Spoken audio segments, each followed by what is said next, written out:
ঢালিউডের mega star Shakib Khan এখন রয়েছেন যুক্তরাষ্ট্রে।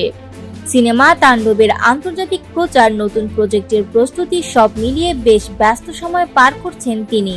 তবে তার এই সফরে এবার যোগ দিলেন আরও দুই বিশেষ মানুষ, অভিনেত্রী শবনম বুবলী এবং তাদের ছেলে শেহজাদ খান বীর। গত 13ই জুলাই যুক্তরাষ্ট্রে পাড়ি জমান শাকিব খান, আর ঠিক 2 সপ্তাহ পর 25 জুলাইয়ের দিকে ছেলে বীরকে নিয়ে আমেরিকার উদ্দেশ্যে রওনা হন বুবলী। উদ্দেশ্য ছিল কিছু গুরুত্বপূর্ণ কাগজপত্রের কাজ শেষ করা। তবে এর বাইরেও রয়েছে আরও একটি আবেগঘন দিক, সন্তান ও পিতার পুনর্মিলন। শাকিব নিজেই জানিয়েছেন, শেহজাদের মা জানিয়েছে তারা আসছে।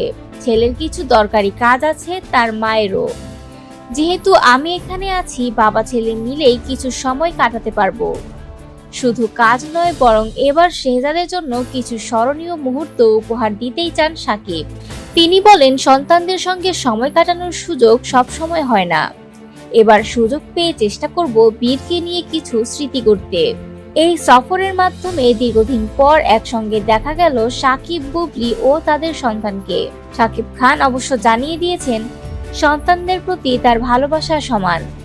আগে যেভাবে আব্রাহাম খান জয়ের সঙ্গে যুক্তরাষ্ট্রে সময় কাটিয়েছিলেন, এবার সেই ভালোবাসা নিয়েই সময় কাটাবেন শেহজাদ খান বীরের সঙ্গেও।